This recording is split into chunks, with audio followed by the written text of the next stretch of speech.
Salut, c'est Bob.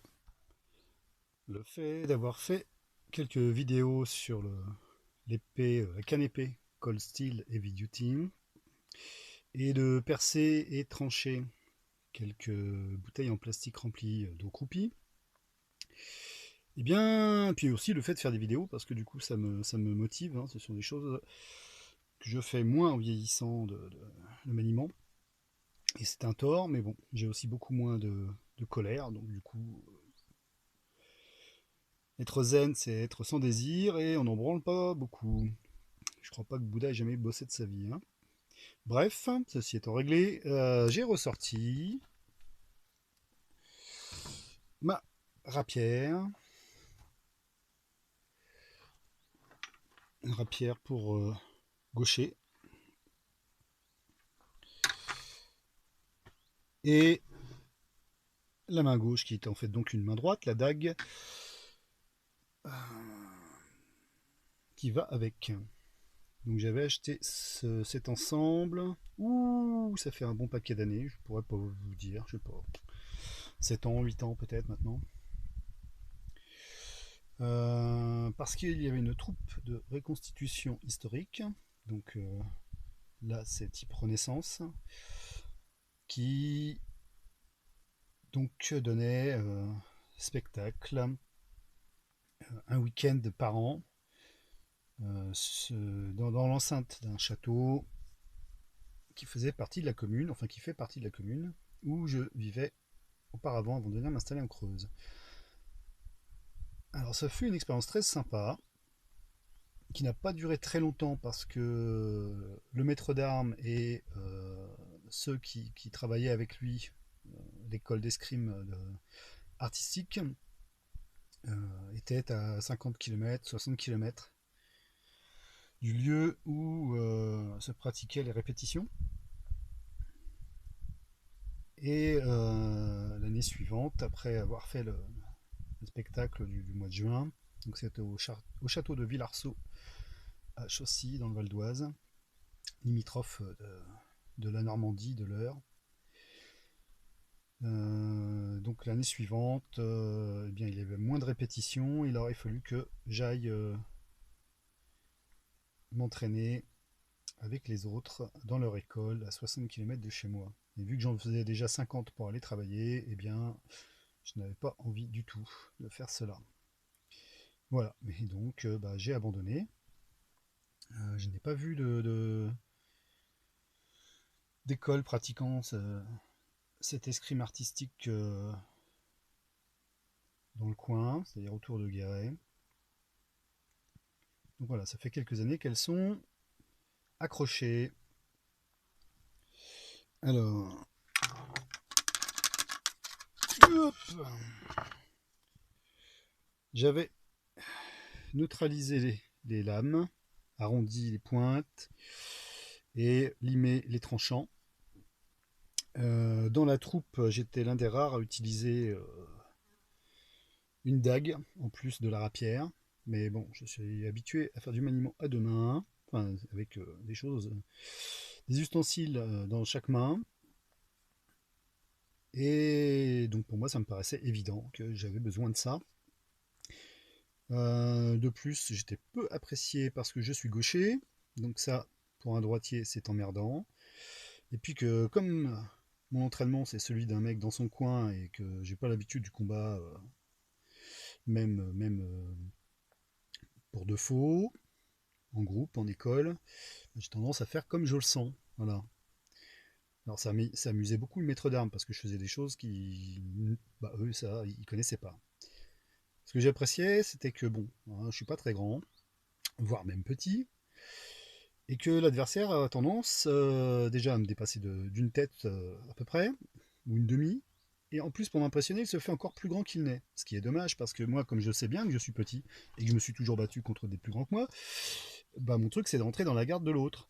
Donc je me fais encore plus petit et hop, par en dessous et paf. Voilà, ça ils aimaient pas. Ah monsieur il a fait ça. Bah oui, bah t'as baisé, point barre. Et puis aussi, parce que bon, je pense que les escrimeurs portaient des gants et que j'avais une jolie paire de gants en cuir que une amie motarde m'avait passé et qui ressemblait aux gants de l'époque mousquetaire, qui remonte sur l'avant-bras, en cuir bien épais.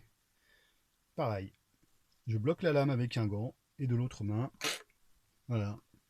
Donc bref, j'ai pas insisté, j'ai compris que mon style était gênant. Bon, ça voulait pas dire que je me prenais pas des coups non plus, hein. Je ne suis pas un super guerrier. Puisque je m'entraîne tout seul dans mon coin, ça c'est mon point faible.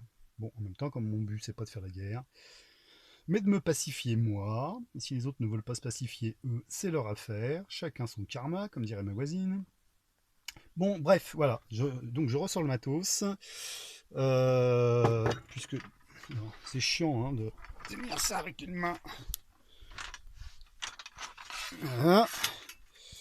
Je vais essayer de pas tout péter. Elle est longue celle-là, les gars. Donc voilà. C'est une lame de rapière assez fine et assez courte. Il y en a des plus fortes, plus larges donc. Il y en a d'autres avec même de forme un peu comme les anciennes baïonnettes de la guerre de 14-18. Baïonnettes étoilées qui sont faites pour percer. Donc voilà, on peut voir de près que la lame est la morflée. Hein. On a donné, elle a reçu des coups comme elle en a donné. Et là, du coup, ben, je vais essayer de remettre mes lames opérationnelles pour couper et piquer. Et puis je vais leur mettre un petit coup de nettoyage. Pour ce faire, j'utilise de l'huile de lin qui nourrit bien aussi le cuir. D'ailleurs, pour mon costume de reconstitution, j'étais un vilain brigand habillé tout en marron, une sorte de Robin des Bois mais marron. J'avais donc taillé ces passants pour mettre à ma ceinture. Alors, je m'étais inspiré de modèles existants pour pas être trop anachronique. Voilà. Et ça marchait pas mal. Bon allez, un petit coup de nettoyage. Et après, alors celle-ci, je pense que je ne vais pas trop lutter pour la remettre en efficacement, qu'elle pique et qu'elle tranche. Je dois pouvoir le faire à la pierre. Celle-ci, elle a un peu morflé, ça va être plus difficile. Je vais peut-être remettre le touret en route, hein, si le groupe électrogène veut bien démarrer. Il est là-dessous, le groupe électrogène. Bon, allez hop, un peu de nettoyage. Ça a été un putain de bordel pour démarrer le groupe.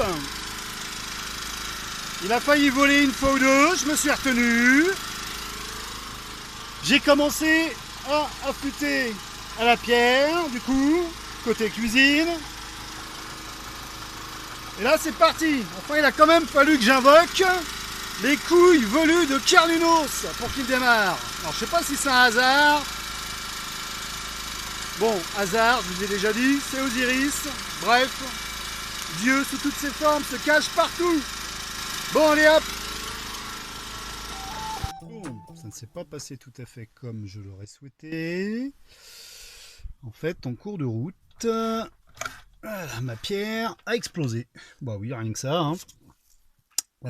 Je suppose que c'est dû au gel des hivers précédents. Ça fait un moment où je m'en suis pas servi. Peut-être qu'il restait de l'eau au fond. Pourtant, normalement, c'est pas percé. Enfin, c'est percé. Ce qui fait que normalement, l'eau s'évacue au bout d'un moment. D'autant plus rapidement d'ailleurs quand ça tourne. Donc, bah, c'est bien embêtant parce que du coup, c'est dangereux.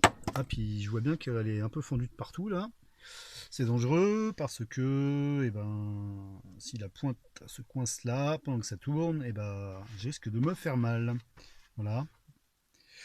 Bon, j'ai pu quand même faire un petit peu.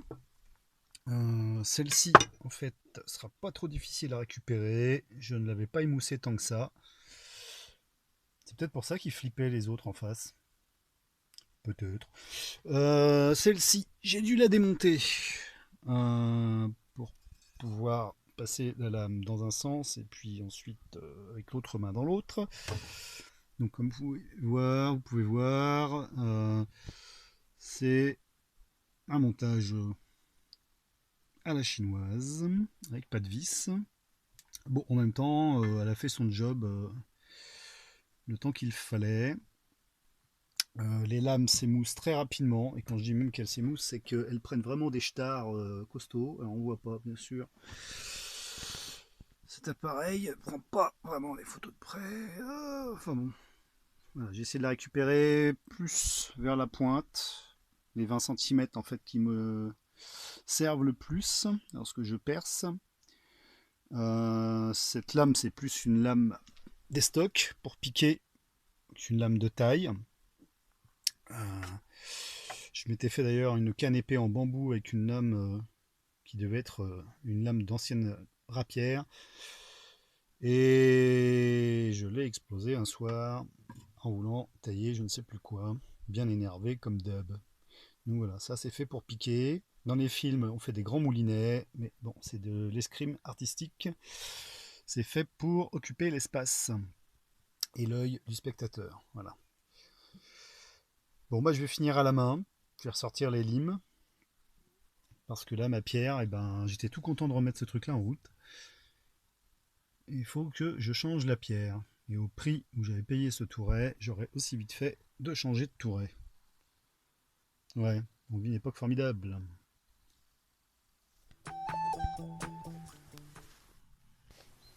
Je viens de repasser un coup de fusil sur mes lames. Alors, bon, j'ai pas réussi à les récupérer. Enfin, en tout cas, celle de la rapière, autant que je l'aurais voulu. Voilà. Je crois que je pourrais presque scier avec. En même temps, généralement, l'affûtage qui m'intéresse, c'est sur les à peu près 20 derniers centimètres.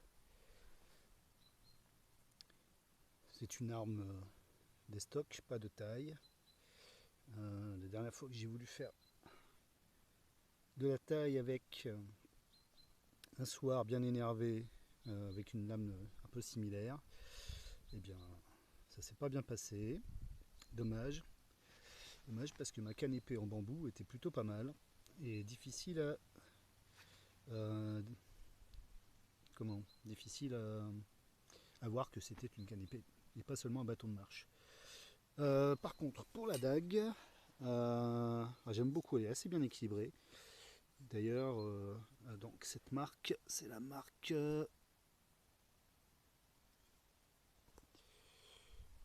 Unway, connue aussi sous le nom de Paul Chen, qui fait beaucoup de reproductions d'armes. Ouais, l'équilibre de celle-ci est vraiment sympa. Ce type de lame stylet qu'on retrouve encore dans des armes modernes, enfin ou modernes ou presque en tout cas. Les couteaux des paras de la Seconde Guerre mondiale, couteaux anglais je crois, des dagues plutôt sympas. D'ailleurs j'en ai pas, ça fait longtemps que je me dis que ce serait bien que j'en ai une. On retrouve ce type de lame aussi sur certains couteaux encore italiens et corses. Le Vendetta, qui est un très très bon couteau d'ailleurs. J'en ai un des années 70-80, qui est un couteau fabuleux pour couper le sauciflard très très fin. Et c'est pourtant une très très vieille lame en carbone dégueulasse. Mais bon, ça coupe. Donc, bon, je vais voir si je peux piquer un petit peu dans une bouteille remplie d'eau. Croupie, je précise. Le soleil est dans l'axe. On va faire avec.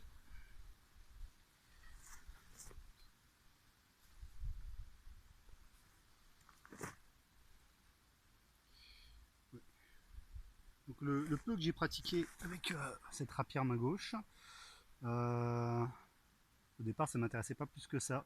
La renaissance c'est pas trop mon truc. Personnellement porter un collant et puis des manches à foufou, pas trop mon truc. Bon. Bon, les cuissardes en cuir, les grandes bottes en cuir et les grands gants en cuir, bon c'est un peu plus sympa. Ouais, cuir quoi. Mais bon, quand même. Mais bon, le peu que j'ai pratiqué, j'ai trouvé que c'était intéressant quand même comme pratique, la rapière. Et ce qui m'intéresse, c'est aussi donc d'avoir une arme dans chaque main. Quand j'ai choisi celle-ci, j'ai pas voulu prendre celle de type espagnol à coque, qui pourtant m'aurait permis d'être ambidextre. Parce que bah oui, quand j'ai un bras qui fatigue, je change de bras, quoi. C'est pas si con comme truc. Bon, après, je suis peut-être moins habile de la main droite. Euh... Bon, j'ai pas trouvé de club dans le coin, c'est dommage, ça aurait pu me plaire de reprendre ce type de pratique. Bon, on va voir si j'ai réussi à récupérer mes pointes. Ah, désolé pour l'angle de vue, comme vous pouvez constater, c'est une lame assez longue. Je vais essayer de me mettre dans un autre angle, ouais, ça va pas être simple.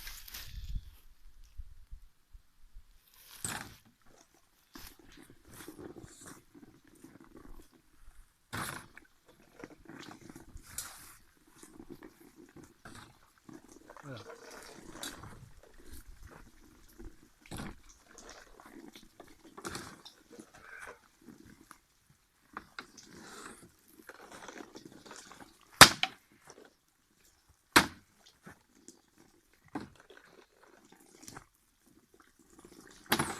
Voilà.